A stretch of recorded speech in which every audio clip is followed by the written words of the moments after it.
Hello, hope so you are feeling good and lucky. Now we are going to start a nomenclature of general organic compounds.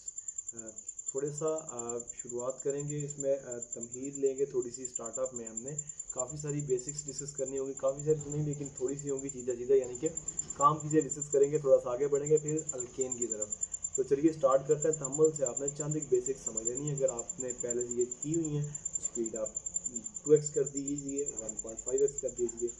Nomenclature of organic compound में सबसे पहले हमें इसकी जरूरत क्यों पेश है, क्योंकि जगह जगह पर हर जगह पर हमने मुख्तलिफ कंपाउंड के मुख्तलिफ नाम रखे होते हैं। जब इंटरनेशनल लेवल पर साइंटिस्ट बैठते हैं तो it poses a serious problem for them to understand the name of organic compounds and other chemicals that we are using in our daily labs. तो इसी वजह से फिर उन्होंने ऑर्गेनिक कंपाउंड्स की नेमिंग कर दी। आईयूपैक नेमिंग सिस्टम दिया international union of pure and applied chemistry ने, और उन्होंने कहा कि एक नाम को 3 हिस्सों पर हम डिवाइड करके समझ सकते हैं। 3 हिस्से हैं जी नाम देने के। पहला प्रीफिक्स। प्रीफिक्स दो तरह से हो सकता है। प्रीफिक्स पहला पार्ट है नाम का, वर्ड रूट दूसरा पार्ट है, सफिक्स तीसरा पार्ट है। अंडरस्टैंडिंग लेंगे, बेसिक समझेंगे इनको, फिर थोड़ा सा आगे बढ़ेंगे। प्रीफिक्स की जब हम बात करते हैं तो प्रीफिक्स अगर तो साइक्लिक कंपाउंड है उसके लिए हम साइक्लो इस्तेमाल कर लेते हैं कि साइक्लोब्यूटेन, साइक्लोपेंटेन, या अगर उसमें कोई डबल ट्रिपल बॉन्ड या कोई ग्रुप्स लगे उनको भी पॉइंट आउट कर दिया जाता है बाज़। अगर नहीं तो फिर सिंपली हमने साइक्लो बाईसाइक्लो इस तरह कर देते हैं। ये हो गया 1 डिग्री प्रीफिक्स, यानी कि पहला प्रीफिक्स की पहली टाइप। प्रीफिक्स की जो दूसरी टाइप है वो ब्रांच या सब्स्टिट्यूएंट नेम है कि हमें बाज़ ऐसा कंपाउंड मिलता है इसमें कोई सब्स्टिट्यूएंट होता है या ब्रांच होती है। सब्स्टिट्यूएंट की बात करें तो फर्ज करें कोई सब्स्टिट्यूएंट या फंक्शनल ग्रुप लगा होता है बाज़। सब्स्टिट्यूएंट फर्ज करें लगा हुआ है जी मिथाइल क्लोरोइथेन लगा हुआ है, यानी कि 2 कार्बन कार्बन जुड़े हुए आपस में और उसके साथ एक साइड पे क्लोरीन जुड़ा हुआ है। तो ये क्या हो गया, ये एक सब्स्टिट्यूएंट लगा हुआ है जिसे हम फिलवक्त सब्स्टिट्यूएंट ही कंसीडर करेंगे। फंक्शनल ग्रुप की बात बाद में करेंगे।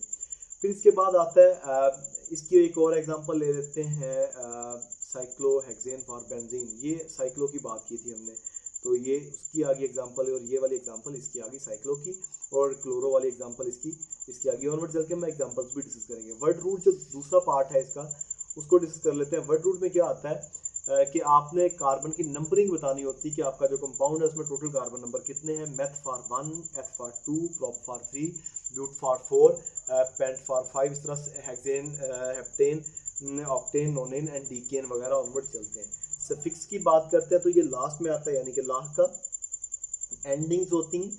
सैचुरेटेड कंपाउंड के लिए हम इन लेके आते हैं एंड पर, यानी कि अगर मीथेन है तो चारों कार्बन की वैलेंसी सिंगल बॉन्ड से सेटिस्फाइड है तो हम क्या कहते हैं ये मीथेन है, CH4। अगर एक और कंपाउंड ले गए इथेन की बजाय इथीन ले आए, कार्बन के दरमियान डबल बॉन्ड होता है, इथीन बन जाता है, तो ये उसकी बात कर रहे हैं सैचुरेटेड और अनसैचुरेटेड केस में इन आ जाएगा या आइन आ जाएगा इथाइन के केस में। फंक्शनल ग्रुप भी 2 डिग्री कैटेगरी में आता है। सफिक्स के 2 पार्ट है, प्रीफिक्स के 2 पार्ट है। सफिक्स के पहला जो 1 डिग्री सफिक्स है वो क्या है, वो सैचुरेटेड अनसैचुरेटेड के लिए। जो 2 डिग्री सफिक्स है वो किसके लिए है, वो फंक्शनल ग्रुप के लिए है। अल्कोहल के लिए हम ओल इस्तेमाल करते हैं। इस तरह जो हेलोजन्स हैं फ्लोरो, क्लोरो, ब्रोमो, आयोडो वगैरह इस तरह इस्तेमाल करते हैं। कुछ और फंक्शनल ग्रुप्स भी हम देखेंगे। तो चलिए आगे बढ़ते हैं। ये हमने बेसिक अंडरस्टैंडिंग थी जो हमने देख ली उधर जाके। सब्स्टिट्यूएंट्स की बात कर लेते हैं जनाब।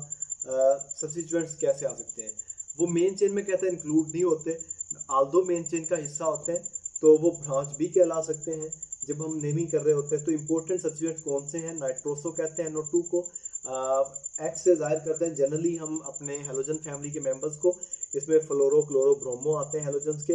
एजाइडो या एजो लेके आते हैं नाइट्रोजन N3 की फॉर्म में अगर आ जाए। आर जो है वो जनरली कार्बन की चेन के लिए लेके आते हैं। कार्बन की चेन जितनी भी लंबी हमें नहीं पता होता, हम जनरली आर लिख देते हैं, जैसे कि हमने हेलोजन्स के केस में एक्स लिख दिया था। Alkyl, methyl, ethyl, propyl, n butyl, n propyl, इस तरह ऑनवर्ड। ये क्या है, ये सब्स्टिट्यूएंट्स हैं, इनकी हमने नेमिंग करनी होती है। तो ऑनवर्ड ये भी देख लेंगे हम चल के आगे। ओ आर फंक्शनल ग्रुप हम इस्तेमाल करते हैं इथॉक्सी, मिथॉक्सी और ब्यूटॉक्सी और इस तरह पेंटॉक्सी वगैरह, यानी कि ये मिथॉक्सी होगा अगर एक OH3 है, यानी कि ऑक्सीजन के साथ एक CH3 का मालिक्यूल लगा हुआ, मीथेन से मिथॉक्सी बना दिया, इथेन से इथॉक्सी बना दिया, और प्रोपेन से फिर हमने इथाइल बना दिया उठा के, सॉरी इथॉक्सी इथेन से बनाया हमने। 3 आएगा, इस तरह ऑनवर्ड बढ़ते जाएंगे। इसके बाद फिर फिनाइल्स वगैरह हैं कुछ के C6H5, अगर C6H6 होता तो ये बेंजीन ही होता।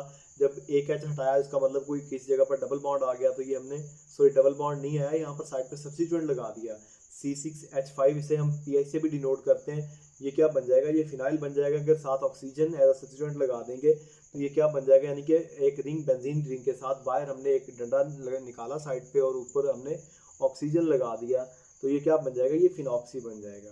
वर्ड रूट की बात कर लेते हैं। हमने अभी बात की कार्बन की नंबरिंग जब हम करते हैं तो वहाँ पर वर्ड रूट बहुत मैटर करता है। नंबरिंग मेन चेन की कैसे करते हैं, पहले कार्बन को मेथ से, दूसरे को एच से, तीसरे को ये गिनती है। इन शॉर्ट और in simple in general language अगर मैं बात करूँ तो गिनती हमने केमिस्ट्री में याद करनी होती है 1 2 3 4 5 6 7 8 9 10 तक, तो ये लाजमी होती है। 10 तक तो एटलीस्ट सबको आनी चाहिए।